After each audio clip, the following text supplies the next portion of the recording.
Yon, magandang araw mga pare. Ako nga pala si Paring RJ at welcome dito sa Paring RJ TV kung sa pag-uusapan natin ang mga demonyo sa lipunan. Kagaya nitong isang bida-bidaan na si Rimulya, putak ng putak. Inuuna yung salita bago mag-research. Ewan ko kung bakit. Tapos parang medyo, alam mo yon, parang demanding. Ba't hindi ko alam to? Kayo ba alam nyo to? Wala nakakaalam. Sinesekreto nyo to. Tapos nung mapahiya na siya, biglang cambio. Eto, pag-usapan natin to mga pare kasi ewan ko hindi talaga karapat-dapat eh. Hindi talaga karapat-dapat na maging ombudsman to kasi isang politiko to, si Rimulya. Kaya pati yung pagiging ombudsman ginagawang politika. Kaya nga ombudsman, hindi ka pwedeng politiko kasi nga ikaw ang maglilitis o mag-iimbestiga dun sa mga politiko na gumagawa ng mga anomalya. Kung ikaw isang politiko, kanya-kanya na yan. Lalapit na sa'yo yan. At syempre, lalo na yung kamag-anak mo, posibleng hindi mo pagbibigyan. Yung anak mo na nga lang na na nahuli mismo sa akto, although na dismiss dahil sa technicality, pero doon pa lang na mahuli sa akto na pagdating sa droga, medyo alanganin na tayo. Kaya malabo talaga at hindi ka pa pwedeng maging ombudsman. At eto, si Martires, ito yung dating ombudsman na masasabi natin na maayos. Sasabihin niya, o sinasabi nung iba na kaya pinapaboran si Villanueva, parang sinasabi nung iban dyan na, alam mo yun, na si Duterte kasi nag-assign niya o nag-appoint niya, kaya ganyan yan. Eto, sasabihin niya dito na wag niyo ko idikit sa Duterte. Lagi niyo ko dinidikit sa Duterte. O ipapahiya niya dito yung mga nagsasabi nun. Hindi naman yan kagaya ng hindi naman kagaya ni Rimulya na pag sinabi ni Marcos kikilos at kikilos. O, panoorin natin to mga pare para malaman nyo. Pero bago tayo mag-umpisa, please subscribe to my channel at huwag kakalimutang mag-share at mag-like ng ating mga videos. Ganun din po, pakifollow ang aking Facebook page na Paring RJ at ang aking TikTok account na Paring RJ Banateros. Maraming salamat. Panoorin natin to. Kasi parang ang nangyayari dito, lagi akong kinukonekta kay Duterte. Nako. Diniwan natin kuli. Opo. Nang na ako'y inappointed Digong, ang sinabi lang sa akin, Digong, gawin mo ang trabaho mo. Oh, yun. Pag-assume ko ng trabaho ko, hanggang sa si Digong ay hindi na presidente at ngayon na hindi na rin presidente at nagtapos ang termino ko, ni isang salita kay Digong wala akong narinig. Oh, Na, yun. Sam, pwede ba pagbigyan mo ito? Sam, pwede ba? Wala. Bakit kasi hindi yan gagawin ni Pangulong Duterte? Kasi abogado yan si Pangulong Duterte, prosecutor yan. Alam niya yung alam niyo yung batas. Kung ano yung batas, dapat yun ang sundin. Kaya nga maganda ang pamumuhay natin nung mga nakaraang panahon kahit nagkaroon ng pandemic. Biruin nyo kung hindi nagkaroon ng pandemic, paano na kaya? Mas maganda pa siguro. Dahil nga tinamaan tayo ng pandemic, hindi lang naman ang Pilipinas, kundi buong mundo, kahit pa paano talagang tumigil yung ikot tayo. Kumbaga, yung ekonomiya bumagsak nung panahon ng pandemic. Hindi lang tayo, buong mundo yan. Ngayon, kahit pa paano, maganda nung panahon ni Pangulong Duterte. Pero ngayon, ewan ko parang daig pa natin na may pandemic sa pagnanakaw ng mga animal na gobyerno to. At itong si Presidente Marcos, parang walang pakiramdam. Tignan mo, nandito pa sa DZRH, nagbabalita.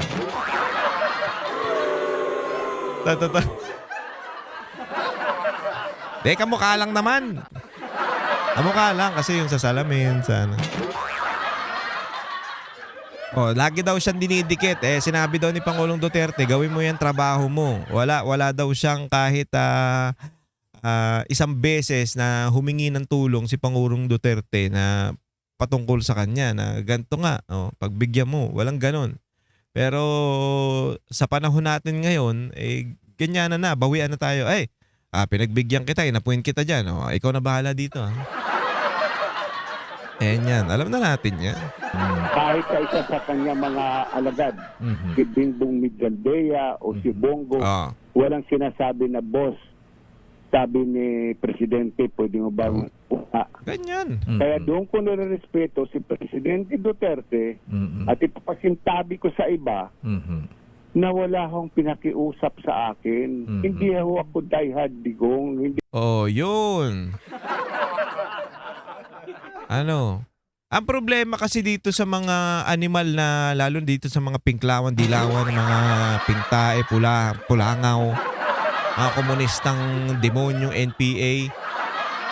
Porkit pumabor sila doon o porkit pumabor ka doon sa kay Pangulong Duterte o doon sa masasabi natin leaning o doon sa tama, ano ka na, Duterte ka na kagad.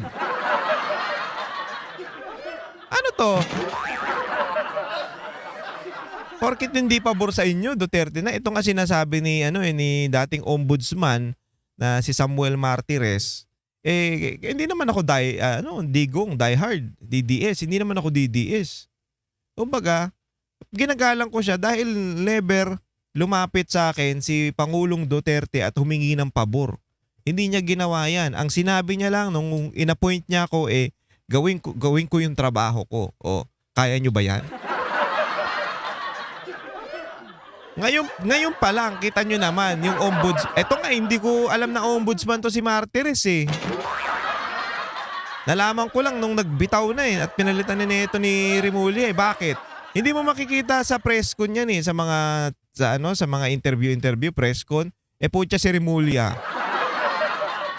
Simula nung naging DOJ, anak ng tinapakaliwat kanan, may camera sa muka. Kala mo naman kaaya-aya yung itsura niya. Hindi pa. Ako lang ba nakakaano dyan sa itsura niya? Kulay atay? Yung makintab na, hindi mo alam. Kasi, isipin mo, dun pa lang sa pagpapapresko niya halos araw-araw.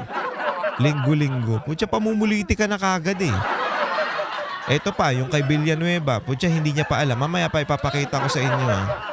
Tignan nyo, napahiya si Gago Inuuna kasi yung daldal, inuuna yung banat sa mga masasabi natin na yung lumilin sa kay Pangulong Duterte o kay BP Sara. Yun kagad ang inuuna, hindi mo na mag-research. Kagaya nung ginawa nila kay Escudero. Porket sinabi ni Escudero at binunyag ni Escudero yung mga pangalan ni Romualdez at ni Zaldico, ayun na, 'di ba? Tinrabaho na. 30 million ang sinasabi na campaign funds ni Escudero na galing daw dun sa manggaling. Tapos pati yung bayaw niya dinidikit sa kanya na wala naman siyang kinalaman. At pati si Heart Evangelista dinadawit o yung idinadrag doon sa issue niya na yung 30 million nga. Anak ng tinapa. Kasi sa kanya nag-umpisa kung hindi nagsalita yan si Escudero patungkol dito, malamang hindi mabubunyag tong mga to Hindi na maglalabasan at magsusulputan yung mga issue nito ni Romualdez. Tas bandang huli, ang nangyari, patago nilang inimbestigahan sa ICI. Tapos nung tapos na, ayan na, pwede na pala mag-livestream. Ano pa ila-livestream natin? Ang gusto nga ng taong bayan, ang gusto nga ng mga Pilipino, kagaya ng sinasabi ni Escudero na, di ba? Unang-una, binanggit niya, wag nyo kaming yung binabato sa kanila yung impeachment kay dyan sa may Senate. Tapos si Escudero yung Senate President pa nun.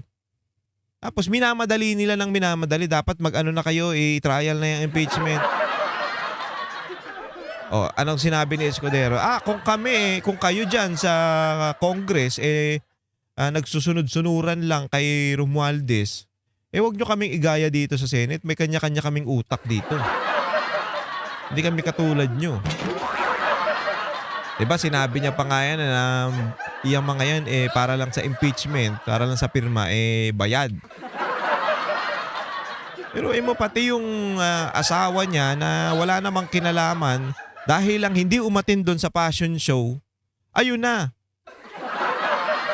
Apektado na daw kasi daw na aapektuhan daw doon sa issue ni Escudero na yung 30 million daw tsaka yung anak ng hayop kayo. Layo-layo nun eh.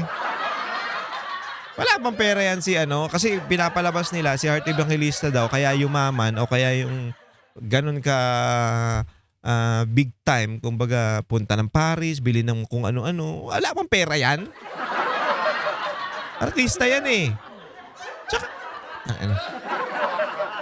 noon pa man, mayaman na yan bago mag-artista yan, mapera na yan si Heart Evangelista. Ano ba naman kayo? Tapos ipapalabas nila na yung pera daw na ginagastos ni Heart Evangelista galing kay Escudero. Anak ng putya naman. Tanga ang puto. Para lang talaga masira yung mama, para lang masira si Escudero, ayan na ang gagawin nila talaga. Lahat ididikit, lahat ibabato. Ano na nangyari ngayon? Oh. Wala naman kayo napatunayan May problema sa inyo. Tuloy. Ako DDS. In fact, I am a Marcos loyalist. Oh, yung di ba? tatay ni Marcos hindi Yung tatay ni Marcos. yung presidente. Hindi si Marcos, nakakadiri. Parang nasusuka si si former ombudsman. Yung tatay Marcos loyalist ako, yung tatay, hindi yung anak Ay, tanga yung anak Niliwanagin Si ko Senior. yun. Marcos loyalist yung senior Marcos. Okay? Yun. Ayan. Pati Okay po. pamilya ko, pati binan ko. Buong buo kami, Marcos senior loyalist. Ayun. Pero hindi mo ko masasabi na Big Duterte loyalist. Hinahangaan ko lang yung dating presidente Bakit? sa pagiging isang maginoo, isang taong nirerespeto ang trabaho ng kanyang kapwang kawani. Yun, di ba? Wala ho ang pinakiusap. Kasi ang nangyayari rito, laging kinukonekta kay Digong Opo, dahil appointing ng mga kritiko ko Kita mo, laging kinokonekta kay Digong. Di ba, itong mama na to, sabihin na natin, di ba, sabi niya nga, Marcos loyalist ako, pero yung senior hindi yung anak. Pero hinahangaan ko yung mama, kasi bilang, gentleman at ginagalang yung trabaho namin. Kumbaga, hindi nangingialam, katulad ngayon. Kumbaga, hindi kami pinapakilaman, hindi kami minamanduhan na kagaya ngayon na diktador. Pero diktador din yun noon. Wala akong kulay ng politika Di ba? Kaya kayo ngayon, ito pa isa, ito. Ito na yung kay Iginiit ni Ombudsman Jesus Crispin Remulla na isinikreto ang sikreto pagbaliktad daw. ni dating Ombudsman Samuel Martires sa dismissal order laban kay Senator Joel Villanueva. Kasunod yan ng mga ipinakita ni Villanueva ng mga dokumentong dismiss na ang kasong nag-uugnay sa kanya sa pork barrel scam. May report si Salima Refran. Putang ina, kulay, Di ba parang secret decision siya? Alam niyo ba yon? Did you know about it? Nobody knows about it. Kita mo? Secret decision kung ituring niya. Putang ina, naghanap pa ng kakampi si Gago Nauna yung daldal niya na, alam nyo ba yon? Wala, sinikreto sa atin yan. Kayo na, alam nyo? Ako hindi ko alam. Putang ina, ka gold? Kailangan isusubo sa'yo yung lahat ng bagay. Hindi po pwede yan, sir. Ombudsman ka nga. Dapat nag-research ka na. Sa database naman yan narinig mo na. Meron ba yan si Villanueva na ganito? Na-dismiss na ba yan? Teka, i-research nga. Paki-research nga dyan. May utusan ka naman. Paki-research nga dyan para malaman natin kung totoo yung sinasabi ni Villanueva na dismiss na yan at ito ni Martires. Sige. Putang ina, ginawang politika pa kasi sinikreto. Anak ng putya naman. Bakit isisikreto yan? Yung Ombudsman Jesus Crispin Remulla ang pagbalik Napahiya tuloy ang Gago.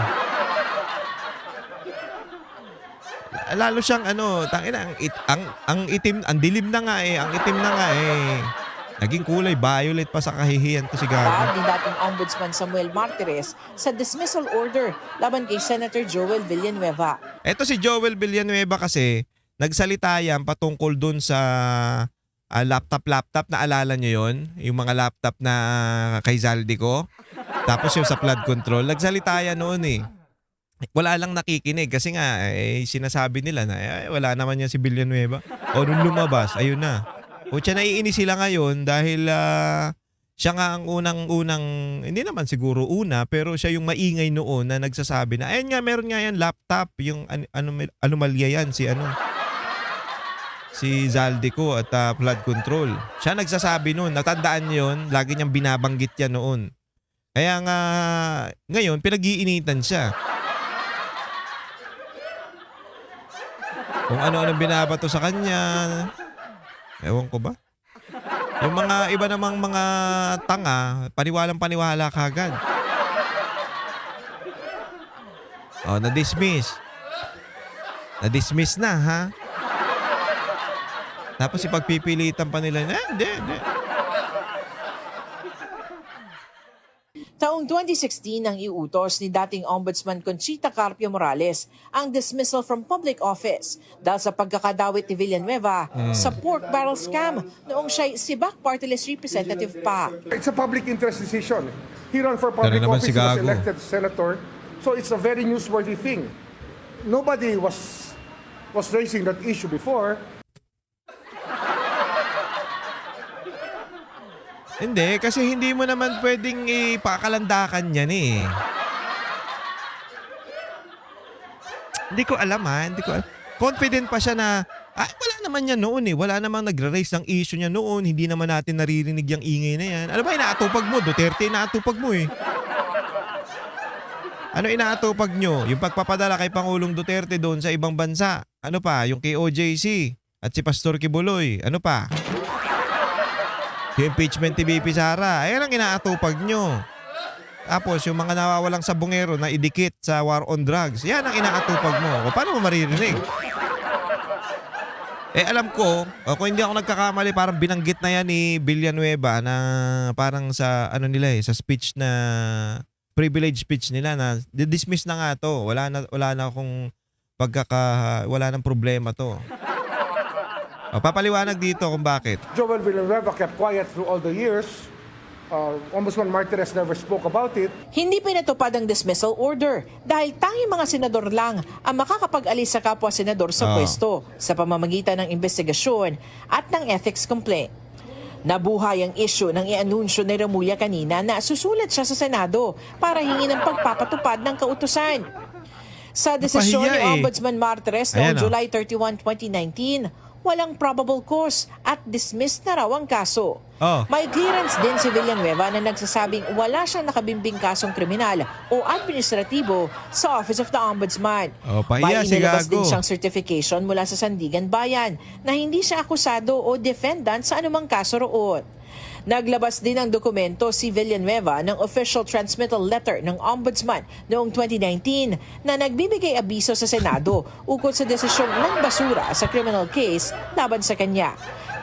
Pahiya ka ngayon. Pukin na ina kasi inuna mo yung pagdadadaldal pagpapapogi sa media eh.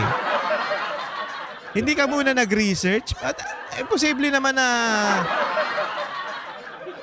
hindi makita yan sa database o hindi ka magtanong dyan. Ang inuna mo, hindi, magpaano tayo, mamulitika tayo at magpa-media tayo. Unahin natin to kaysa dun mag-research tayo ng mga bagay-bagay. Anak ng puta. Ano ba, sir? Ang ina, kakaumpisa mo pa lang dyan, sablay ka na kagad eh. Pinakita mo kagad yung katangahan mo eh. Diba? Kakaupo mo lang sa ombudsman, putang ina. Mukha ka na kagad tanga. Napahiya ka na kagad. Nawag ni Villanueva na harassment ang ginawa ni Remulla. It's not harassment. It's something that everybody thinks to be still Ina mo. valid. That can turn out to be not valid anymore due to a secret decision. Dapat kasi Walang secret. Hindi ba pwedeng paano isi-secret decision yan? Hindi mo lang narinig siguro. Pero hindi secret yan, sir. Bakit isi-secret? Pwede mo naman makita yan eh. Ewan ko kung nandito yung paliwanag ni Martires ha. Ipapaliwanag niya yan.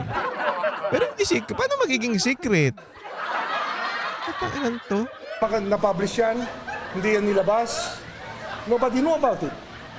Kahit nasa Senate mismo, hindi nila alam yan. Si dating Ombudsman Martires, Ikaw, hindi mo lang alam. isinikreto ang desisyon. Ayan o. Abay, hindi ko alam kung anong sikreto sa amin kasi kung titingnan, mayroon kaming tinatawag na CCMS, yung Case Management System. Pag yung kaso ay nare-release, napupasok yan sa system eh. Oo. So nandun sa system, na na-dismiss ko yun, wala akong sekretong ginagawa sa aking trabaho.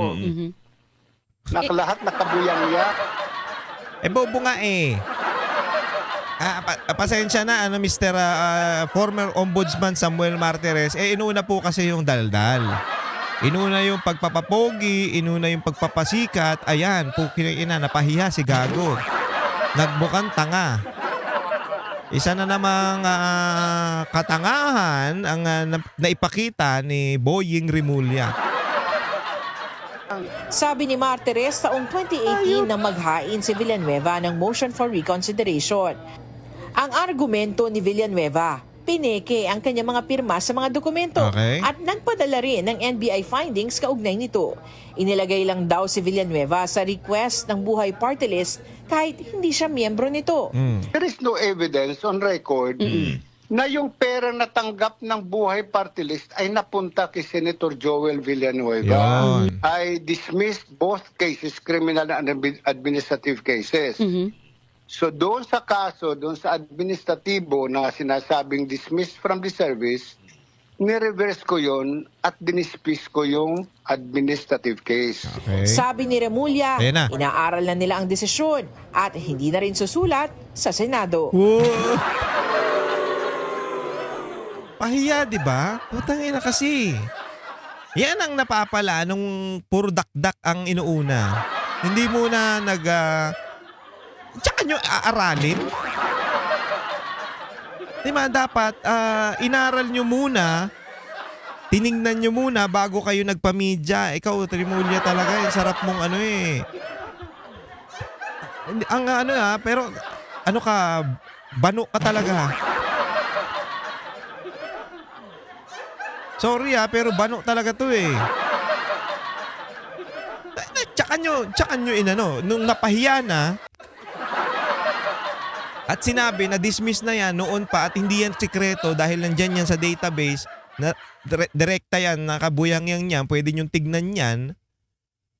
Tsaka na hindi na siya susulat sa Senado patungkol kay kay Villanueva at ang gagawin niya ngayon pag-aaralan yung desisyon ni Martires. Anak ng putya. Sana inuna mong pag-aralan bago ka nagsalita. Ang hirap sa Sarima Refra, gobyerno natin nagbabalita para sa GMA Integrated News. Ang hirap dito sa gobyerno na to, anak ng putya. Una yung mga yung bunganga kagaya ni Bongbong Marcos. Diba? Ganun din yung mga tao niya. Inuuna yung yung putak. Ano yung sinasabi niya? Ano yung sinasabi ni Marcos? Iba doon sa nangyayari. Sinasabi niya na ganito, for example na lang, ayan, yung 5,500 flood control. Example lang natin yan ha. Hindi natin maiwasang example yan. Tapos, iba yung nangyayari. Papaimbestigahan sa ICI yung mga may anomalyang o yung ma-issue dyan sa Congress, yung pinsan niya, unang-una yung pinsan niya, pero nakatago. Tsaka ilalabas, tsaka magla-livestream nung tapos na. Ganun din, si Remulla, nagsasalita muna, ayan, kay Villanueva, na ganito. Dapat isa rin to sa nagtanggol. Kumbaga, hindi naman natin masasabing DDS to kasi alam ko dilawan to si Villanueva eh. Pero isa to sa nanindigan din na hindi matuloy ang impeachment ni VP Sara. Nanindigan din yan. Kaya pinag-iinitan din. lahat ng kadikit ng mga Duterte, hindi naman kadikit, kahit na basta pinagtanggol o yung doon sila pumunta sa tama, dadalihin ng gobyerno na to. Unang-una na dyan, si Escudero. Anong sunod? Si Senator Bongo.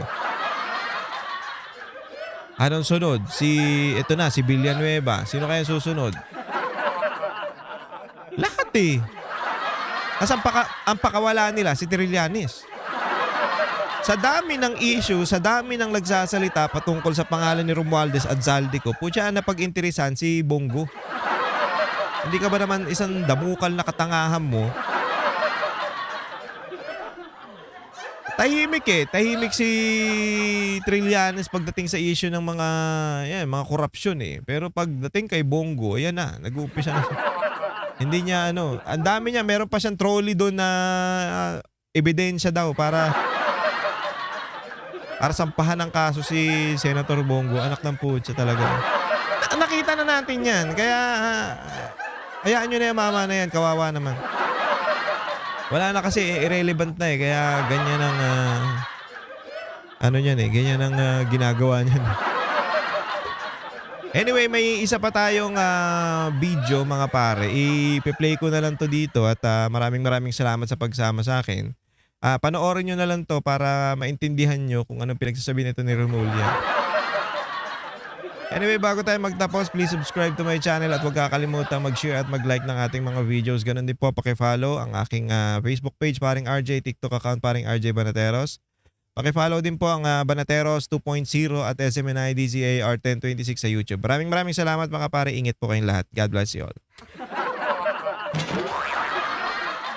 Ito, play natin to. Well, nobody was raising that issue before. Joel Villanueva kept quiet through all the years.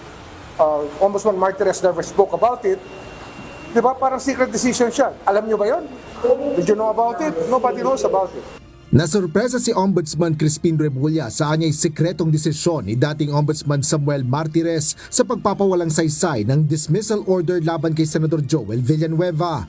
Kaugnay ito sa umano'y maanumalyang paggamit nito ng 10 milyong pisong alokasyon para sa pork barrel.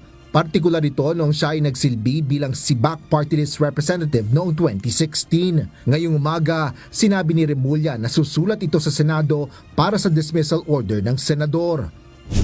Kasunod dito, naglabas si Senate Deputy Minority Leader Joel Villanueva ng ilang mga dokumento na pawang mga clearance mula sa Ombudsman at Sandigan Bayan. Kinumpirma ng senador na walang mga nakabimbing mga kasong kriminal o administratibo sa ombudsman laban sa kanya, habang hindi rin anya ito akusado o nasasakdal sa anumang kaso na inihain sa Sandigan Bayan. May pinakita rin itong dokumento na pawang desisyon ng ombudsman kaugnay ng naturang kaso na may petsang July 2019. Nakasulat dito na walang probable cause laban kay Villanueva at ang pirma na nakalagay sa ibabaw ng kanyang pangalan ay forged o ginaya lamang at na-dismiss na ang kaso.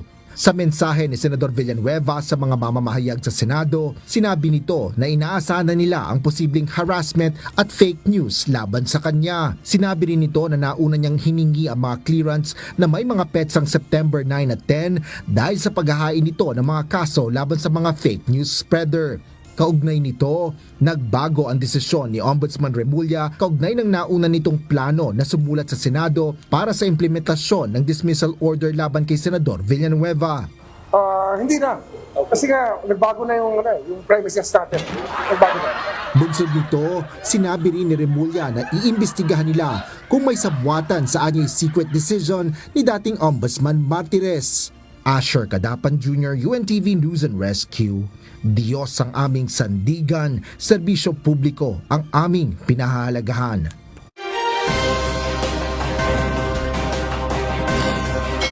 Kami ang boses ng masa, hindi natatakot. Katotohanan lang, di kami nalulunod. Walang bahid ng sismis, lahat ay totoo. Kahit sino ka pa, pag mali ka babanatan ka.